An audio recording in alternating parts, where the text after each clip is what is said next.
Galaxy Tab S11 Ultra dibanderol mulai dari $1.299 atau setara 21 juta rupiah di pasar global. Dengan fitur premium dan desain elegan, Samsung menyasar kalangan profesional dan pengguna kreatif yang membutuhkan performa tinggi.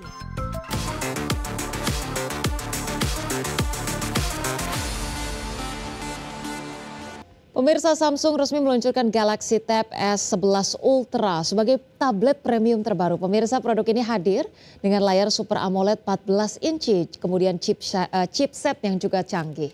Pemirsa, fitur produktivitas yang lebih lengkap ini, kemudian produk ini dibanderol mulai dari $1.299 Amerika atau setara dengan 21 juta rupiah di pasar global.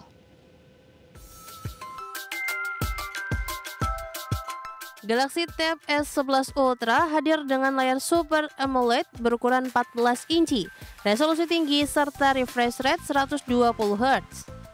Keunggulan ini menjadikan tampilan gambar jernih dan mulus sehingga mendukung aktivitas multimedia dan kreativitas pengguna. Tablet ini didukung chipset Snapdragon generasi terbaru yang diklaim memberikan performa cepat dan efisien. Galaxy Tab S11 Ultra juga memiliki RAM hingga 16 GB dan penyimpanan internal sampai 1 TB. Samsung melengkapi produk ini dengan S Pen terbaru yang lebih responsif dan akurat. Fitur ini cocok untuk desain grafis, pencatatan cepat, hingga multitasking di berbagai aplikasi sekaligus. Kapasitas baterai besar 11.500 mAh memberikan daya tahan lebih lama, didukung pengisian cepat hingga 65 Watt. Galaxy Tab S11 Ultra juga mendukung konektivitas 5G untuk akses internet super cepat. Galaxy Tab S11 Ultra dibanderol mulai dari $1.299 atau setara 21 juta rupiah di pasar global. Dengan fitur premium dan desain elegan, Samsung menyasar kalangan profesional dan pengguna kreatif yang membutuhkan performa tinggi. Berbagai sumber, iDeck Channel. Pemirsa, Anda menyaksikan TechBiz. Lenovo kembali memperkuat posisinya di pasar gaming portable.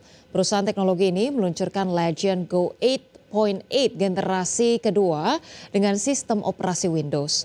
Perangkat baru ini hadir dengan layar lebih besar, performa lebih kuat, dan harga mulai dari $799 Amerika Serikat atau setara 12 juta rupiah. Lenovo resmi meluncurkan Legion Go 8.8 generasi kedua. Lenovo Legion Go 8.8 generasi kedua hadir dengan layar 8.8 inci yang lebih cerah dan tajam. Dengan sistem operasi Windows, perangkat ini memberikan pengalaman bermain game seperti PC dalam genggaman.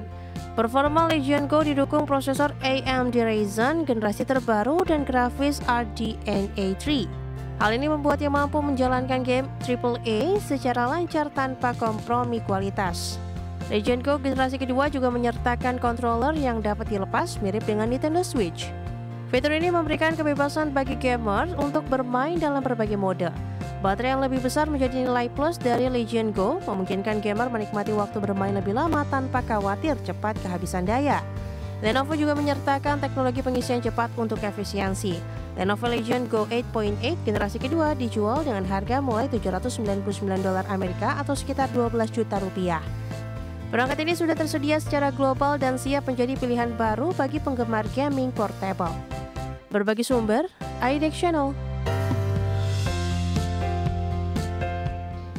Pemirsa, dunia game kembali dihebohkan dengan hadirnya judul baru dari waralaba James Bond, di mana game terbaru yang bertajuk 007 First Light resmi diumumkan dan siap membawa pengalaman bermain ke level berikutnya. Kehadirannya langsung mendapatkan sambutan hangat dari para penggemar dan diprediksi menjadi salah satu game paling ditunggu.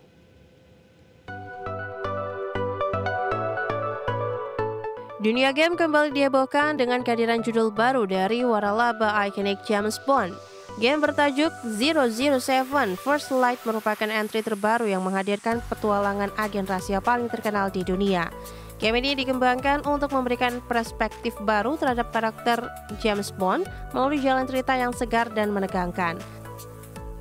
Berlatar belakang dunia penuh intrik dan bahaya, pemain akan dibawa menjalani misi yang penuh aksi penyamaran, teknologi canggih, dan pertarungan menegangkan. Latar tempat yang luas dan detail membuat pengalaman bermain semakin realistis. Game ini kabarnya akan dilengkapi dengan mekanik gameplay yang mengutamakan strategi dan kecepatan berpikir. Pemain tak hanya mengandalkan senjata, tapi juga harus pandai memanfaatkan lingkungan dan teknologi gadget khas Agent 007. Dengan teknologi grafis terbaru, 007 First Light menjanjikan visual menawan dan sinematografi yang sinematis.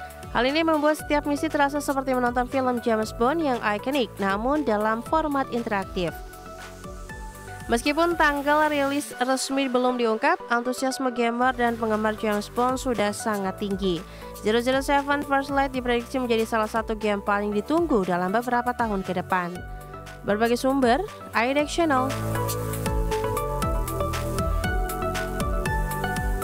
Pemirsa, ROG ID resmi meluncurkan kacamata pintar terbaru yang mengusung teknologi augmented reality dan mixed reality, di mana produk ini dirancang untuk memberikan pengalaman visual yang imersif dan futuristik. Dengan fitur canggih serta desain ergonomis, Rocket atau ROG ID Glasses siap menjadi salah satu inovasi terdepan di pasar teknologi wearable.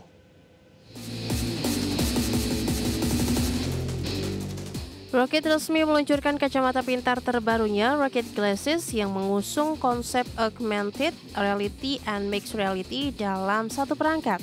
Produk ini dirancang untuk memberikan pengalaman visual imersif yang mendukung hiburan, produktivitas, hingga penggunaan profesional. Kacamata ini dibekali layar micro LED beresolusi tinggi yang mampu menampilkan visual jernih dan nyata. Teknologi ini dapat menampilkan layar visual raksasa di depan mata pengguna, sehingga membuat pengalaman menonton film atau bermain game menjadi lebih hidup. Rocket Glasses juga mengusung fitur audio spasial dan kontrol suara yang memudahkan pengguna berinteraksi tanpa harus menggunakan tangan. Desain ringan dan ergonomis menjadi nilai tambah sehingga nyaman dipakai dalam waktu lama. Perangkat ini terhubung dengan perangkat lain melalui USB-C atau koneksi wireless, membuatnya serbaguna untuk berbagai kebutuhan. Dari konferensi bisnis hingga hiburan rumah, semuanya bisa dihadirkan dalam satu kacamata pintar. Dari segi harga, Rocket Glasses dibanderol sekitar $499 Amerika atau setara 8 juta rupiah. Dengan fitur yang ditawarkan, kacamata ini diprediksi akan menjadi salah satu produk paling dicari di pasar teknologi wearable. Berbagai sumber, iDeck Channel.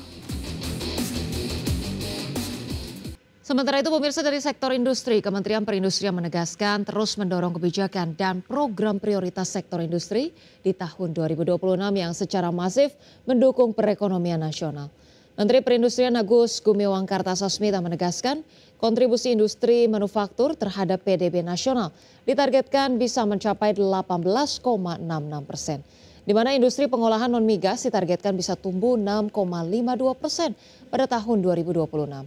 Selain itu, Menperin juga mengejar sumbangan manufaktur sebesar 74,85% terhadap ekspor nasional, serta menyerap 14,68% tenaga kerja. Pertumbuhan ini diharapkan pemerintah untuk memperkuat struktur ekonomi melalui penciptaan lapangan kerja, peningkatan ekspor, serta penguatan daya saing. Target ini sejalan dengan sasaran strategis Kementerian Perindustrian dalam mendukung pertumbuhan ekonomi nasional menuju 8% pada tahun 2029. Pencatatan seperti ini selama ini tersebar di mana-mana, belum terkonsolidasi di sektor manufaktur. Ya, itu salah satu contohnya. Misalnya yang kita benahi dalam pencatatan ya akhir-akhir ini adalah kawasan-kawasan industri. Nah, kawasan-kawasan industri itu sebelumnya belum masuk dalam basketnya dari kegiatan manufaktur. Yang sebentar lagi kita akan periksa, yaitu sektor